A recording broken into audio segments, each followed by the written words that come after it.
Hello everyone, it's almost planting season for wheat here, and we are back with another Farming Simulator 22 demonstrational video. And we just harvested in our last video, and tomorrow we'll be laying down seeds. There's a little bit of prep work that we still have to do before planting these 3 fields. I'll be demonstrating the different plows the shop has to offer.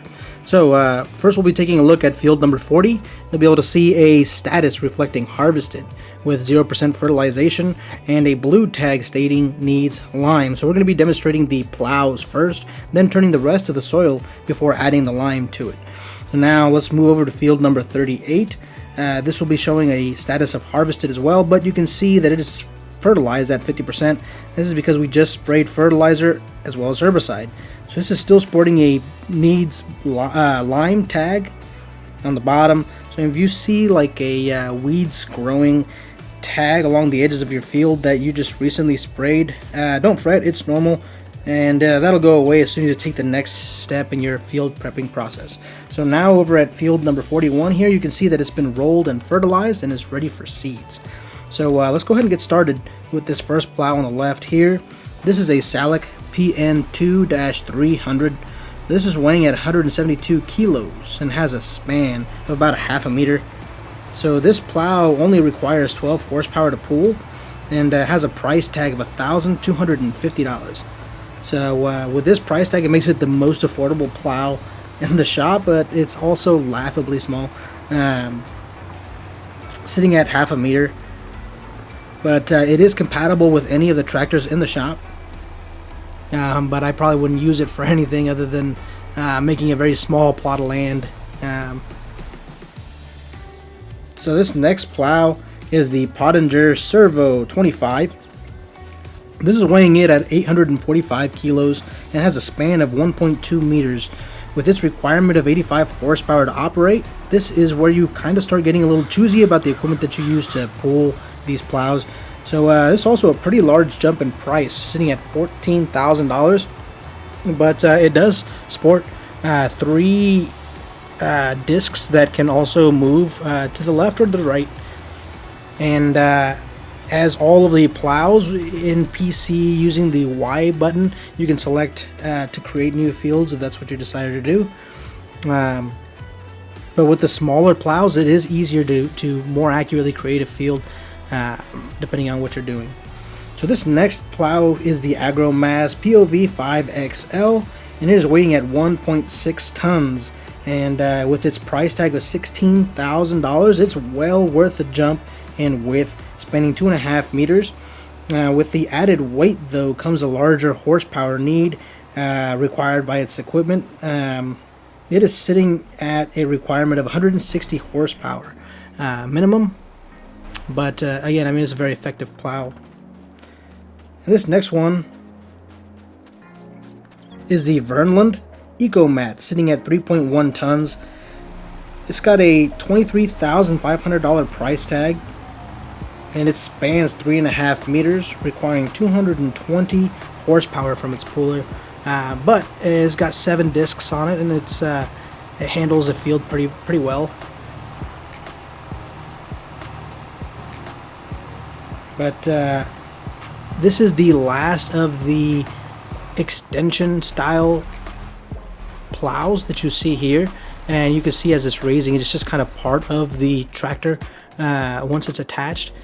And this next one that's coming up is the Lemken Titan 18, the first of the pull behind style plows of the 2 that the shop has to offer.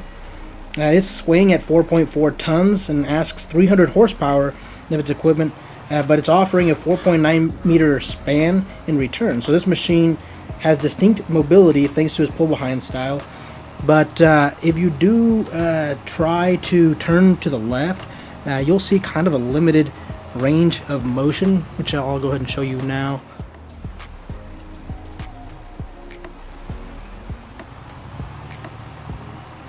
You can see very well because I couldn't get very far, but it will turn just fine to the left, but it's got a very limited range. But if you turn to the right, you'll reveal like a dime-sized turn radius that you won't see out of any of the other plows really.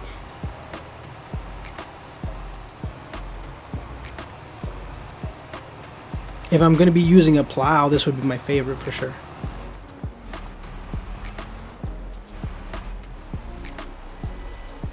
Alright, and then this next one coming up is the Vernland PW 100-12. This monster weighs in at a staggering 7.4 tons and is sporting a 6-meter span. This giant of a plow asks for 360 horsepower for smooth operation, but it shares the same pull-behind design as the previous plow, the Titan, but has an added wheel that kind of limits its turning radius depending if you have the plow sitting at the right side or the left side. So here you'll see my tire just kind of runs into this extra wheel that it's got sitting here. And it does turn just fine the other way, but do note that it just kind of stops plowing when you try to straighten out a little bit. So that's something to keep in mind if you're considering getting this plow, that this might be something that you run into and may cause issues later on down the line. If you're trying to create a field, you may have to either start over or go over it again, depending on what it is that you're doing. But I do like the pull behinds way better than the attachment style plows, because once you fold it, and I'll show you right now, you can really pull it just like any other trailer, and it just kind of makes it really, really easy to transport.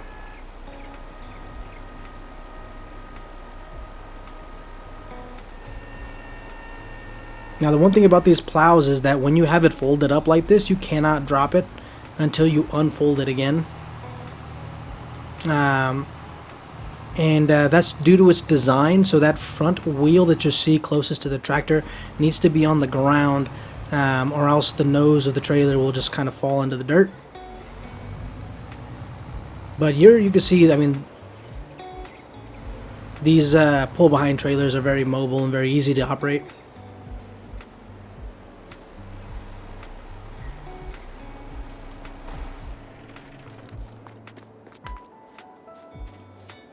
Alright, so as you can see here, it doesn't really matter what size plow you decide to use, or style for that matter. All the plows kind of bring up these small stones that need to be either pushed back into the ground, or by a roller, or picked up with a stone picker. That really makes it just a little more difficult. So over here you'll see that I've got a cultivator. This remains my favorite tool for working the soil. Really, because its span is just unmatched by any other machine. So I mean, yes, this price tag is quite hefty, but I mean, this is a monster, and it's just my favorite. Alright, thank you very much everybody for watching. I hope you enjoyed this video and found it educational as well as entertaining.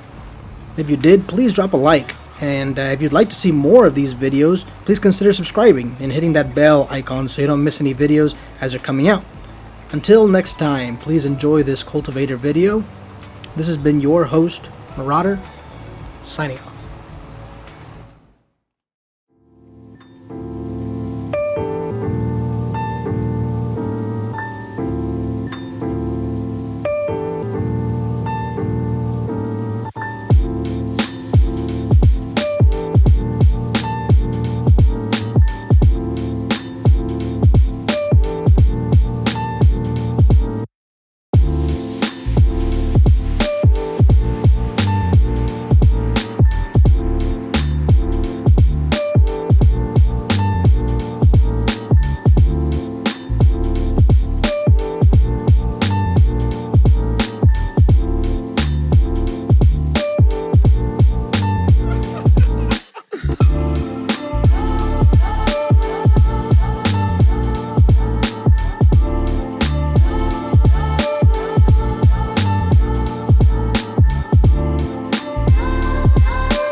Alright, there we go. All fields limed and plowed and moved. All soil is ready to plant, and we are good to go. See everybody on the next video.